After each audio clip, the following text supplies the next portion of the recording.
So on-wafer antennas are quite popular for millimeter wave and terahertz bands. And for example, lens-integrated on-chip antennas can be commonly used for terahertz spectroscopy and imaging applications, whereas for the millimeter wave frequencies, antenna-integrated transceivers are being developed for 5G and future wireless communications. Having those developments in such systems, there are still few challenges, some key challenges, specifically in the antenna characterization at high frequencies. For example, having those small antennas with the surrounding environment, such as the probes that are feeding the antennas, the cables, the test environment, and the equipments can interfere with the gain and pattern measurements. There are also phase errors due to the mechanical vibration during the pattern characterization, also the high losses in the measurement equipment, such as the probes, the connectors, or the cables. So what are the current state-of-art measurement methods? So one can use a robotic far-field arm for getting a spherical scan and to measure the 3D radiation pattern. However, the positional accuracy required for high frequencies are in the order of tens of microns, and achieving such accuracy and positioning, you need to have a complicated and expensive equipment. Also, for probe-fed antennas, you need to land the probe to the antenna by using a microscope. So after that, you have to remove the microscope in the probe station and place your robotic arm for the field characterization. So we can say that it's not very well suited for on-chip probe-fed antennas. So another alternative for pattern measurement is using near-field measurements by having a probe scanning the near field and translating into your measurements to the far field data. Still, we have challenges related to speed and the mechanical noise. You have to scan a large area for getting enough theta range, and also you can get the reflections from the feeding probes. So what are the alternatives to these current state-of-art measurement methods? So the antenna measurement methods haven't been changed much since late 40s. As you can see from this diagram, it's a standard two-port measurement where you have a transmitting horn and your antenna under test in receiving mode and connected to the recorder to measure the received signal with different angles. So as I said, this is a standard technique, but is it applicable for every single scenario? For example, for an installed antenna on a big aircraft, instead of measuring it in an expensive chamber, you can actually scale the aircraft with the antenna and you can measure it. However, the challenge here is having a feeding cable, because your feeding cable can be as big as your scaled model. So at that time, Sinclair came up with a solution to this problem by actually eliminating the feeding cable for feeding the antenna, and instead of that, he's terminated the antenna with a modulating load and measuring the radar cross section by illuminating the antenna and measuring the reflections from that. So in that case, you're actually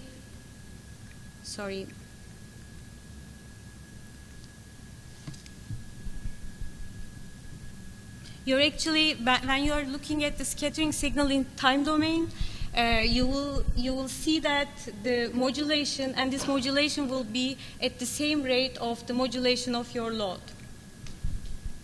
And also the modulation depth of your signal will be modulation depth of your signal at a function of angle will give you the pattern of your antenna. So you can see antenna on a modeled aircraft here, and it's completely passive, terminated with a modulating load. We have only a DC cable here, and you see the plotting pattern is not quite similar to what we do today. Actually, 3D printed copolarization and cross-polarization measurements we will have here. So what we did today is our proposed technique is just a formulated version of the Sinclair's approach. So we think that if you can model the antenna as a two-port network, the first port will be the antenna aperture, and the second port will be the terminals of the antenna. So if you terminate your antenna with a load, and if you illuminate your antenna with an incident field, you will get a reflection. So this reflection will have different components. The one component will be the structural reflection, and the other component will be the wave arrived at the terminals of your antenna and re-radiated back from your antenna. So if you're able to separate those re-radiated fields from the structural reflections, then you can measure the pattern without actually feeding the antenna by using a feeding cable. So when you model your antenna as this two-port S parameters network, then your S parameters will be actually the antenna parameters that you are interested. For example, in this model, S22 is the antenna impedance as a function of frequency. S21 as a function of frequency is the gain. And when you do those measurements while you are scanning your antenna, S21 will be the pattern of your antenna under test. So what we did here, you can see our measurement setup. We have a one-port VNA, and it's connected to the extender and our standard gain horn antenna. And our antenna under test is fixed on a rotator without any cable connection to the VNA. It's just terminated with a load. And we did just scattering measurements from our antenna, and I will talk about that more. But the question here is how we can determine those network parameters, S22 and S21. So you see here again our measurement setup. We have our VNA, our antenna terminated with a load. So what we do here, we actually treat our measurement setup as an unknown network. So we want to find the unknown network parameters. How we can do that? It's very easy because we do this every day when we turn our VNA on. We do this by calibration. So we want to apply a calibration at the antenna terminals. That's the difference, because normally you do the calibration at the VNA port, but now we treat this as an open fixture and we do our calibration at the antenna port. So when we do that, we will find our error correction terms, and we will relate those error correction terms to the S parameters, and we are going to say that the S11 is the structural reflection from the geometry, S22 will be the antenna impedance, and S21 will be the forward path gain. So I again want to emphasize that the test antenna is completely passive. It's just terminated with the known calibration standards during the calibration. So the question here is, what kind of calibration we want to use? You can actually use your favorite one-port calibration to do that. But what we are doing is we are adopting a self-defined calibration process based on offset short terminations. So we are basically terminating our antenna with 4 different offset short lines and measuring the raw one-port scattering parameters. And by using them, we complete our calibration, we find our error correction parameters, and then we relate them with the S parameters of our unknown network. As you can see, the error correction terms are in T matrix form. And when we relate them, we find out that E2 is equal to S11, which is the structural reflections. E1 is equal to S22, which is the antenna impedance. And the alpha, which is a function of E1, E2, and E3. And it will give us the gain and pattern information.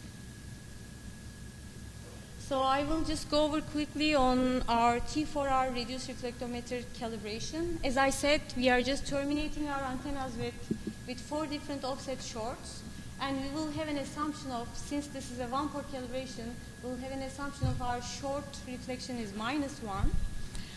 Then our 4 measurements can be written like a 4x4 matrix, and for a non-trivial solution of this matrix, the determinant has to be 0, which will give us an unknown propagation constant of our offset short lines. Then it will be reduced to this form, and we will find the error model parameters, which are E1, E2, and E3. As I said, directly from those calculated parameters, we will find the impedance and the gain. So the propagation constant of offset short lines actually unknown. We don't have any previous assumptions rather than assuming that the short reflection is -1. So this is actually a byproduct of this calibration, and this is good because we can verify that if our calibration is good or not. So we did this calibration in WR2.2 band from 360 gigahertz to 500 gigahertz by using 4 different offset short measurements. We measured the scattering reflection. We measured the reflection with short termination, lambda over 8, shorted waveguide, lambda over 4, and 3 lambda over 8 shorted waveguide sections. So by using those measurements, we calculated our propagation constant, and you can see that our analytical and computed results are in a very good agreement. Here, we want to thank the VDI for providing us the offset short standards that we used here. So for our proposed approach for the verification, for the proof of concept, we just wanted to measure a diagonal horn antenna for WR2.2 band. It's completely passive. Our antenna terminated with offset shorts. We took 4 measurements with 4 offset short terminations to find the unknown network parameters. So that was the first step for impedance and gain characterization. But then we have to, for pattern characterization, we have to do the measurements while scanning our antenna under test. So we just did 2 additional reflection measurements for pattern characterization.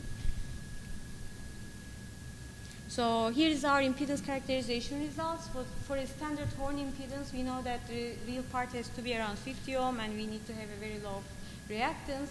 And you can see that our measurements are agreeing well with the expectations.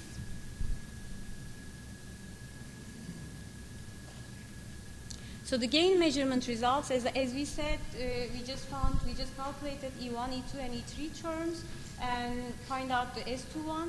But here in our measurement setup, the S21 term actually includes the gain of the VNA horn and also the free space path loss. So we just applied the phase transmission formula to this value to calculate the absolute gain of our antenna under test. We also compared it with the uniform aperture gain, and we get a good agreement again. So the next thing is the radiation pattern measurements. So you can see that our one-port reflection measurement can be related to the termination load by using those 2-port S parameters.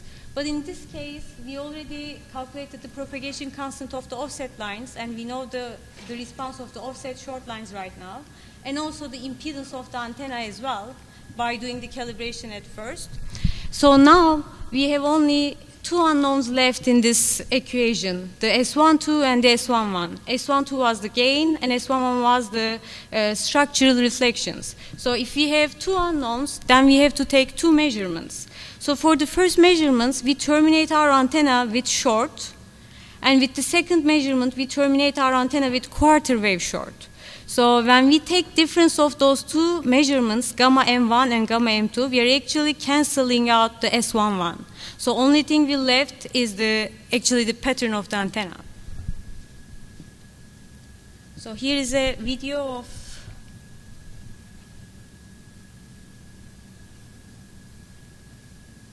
so you can see that we can just scan our antenna when it's terminated with an offset short.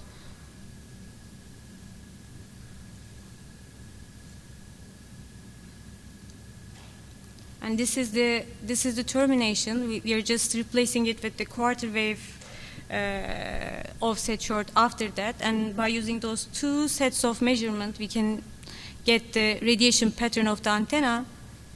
And we eliminated to use a feeding cable or any equipment nearby.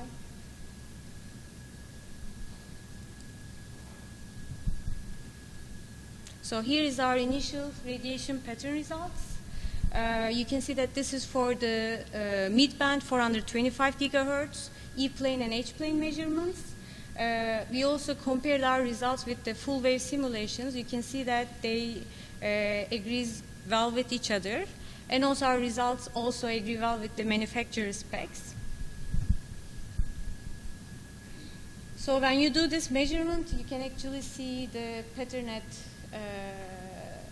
any frequency of your measurement. So you can see we have the pattern for 360 gigahertz for the low end, and also for the high end for 500 gigahertz. So you can say that we have a well-behaved E&H patterns across the overall band, and this actually is the proof of concept. But our purpose is to apply this concept to the on-chip, on-wafer millimeter wave and terahertz antennas. So how to do that? So what we have as an on-chip antenna here is a lens-integrated butterfly double-slot antenna. To characterize this antenna, as we did in the horn case, we need to have 4 different antenna terminated with 4 different offset. The same antenna terminated with 4 different offset short lines. So we have used our wafer, which is actually a calibration wafer for a non-contact probe setup. Any 4 of those lines can be used for reduced reflectometer calibration, and as a result of this calibration, we can get the propagation constant of those CPW lines as well as the antenna impedance.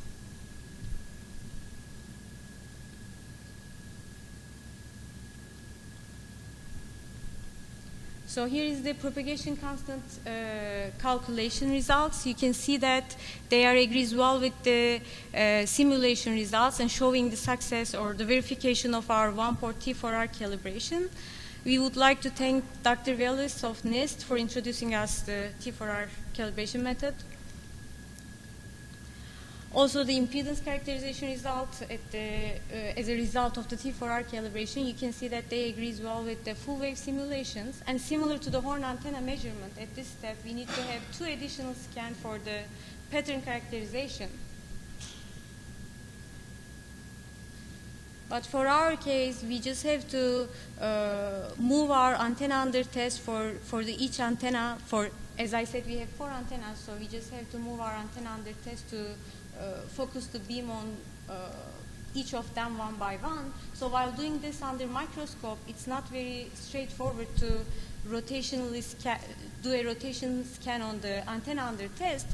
That's why we scan our measurement setup here linearly.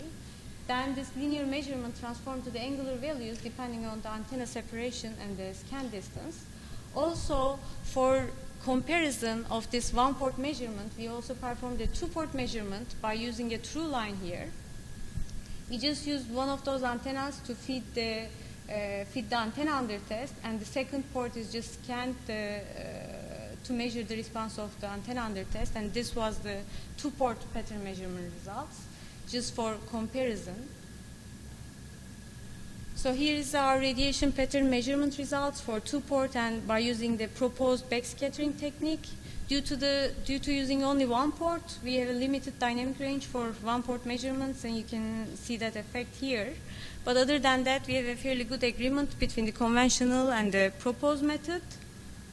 So with our proposed technique, all pertinent antenna parameters can be readily measured without feeding our antennas, and this is actually critical for the antennas that are variable, or they are in situ, or they are installed on a specific platform, and also for the on-wafer antennas where you need to land the probes for it. So in conclusion, we come up with a novel non-contact antenna characterization method based on a 1-port network analyzer calibration. We perform the gain, impedance, and radiation pattern characterization of a diagonal horn antenna as a proof of concept, and we started on-wafer antenna impedance and pattern characterization. As I said, this method can be really useful and good for measuring on-wafer antennas and just reducing the challenges, related challenges. Thank you very much.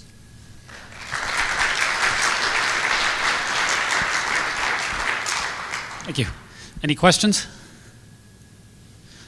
I noticed on an earlier graph you were plotting the gain, and it looked like some wiggle that was maybe a little periodic. I was wondering if there's if you know what the explanation for that might be. Thinking about when we were exciting the antenna, the CPW lines, and we can have some common modes, so the result may be due to that. Okay, thanks.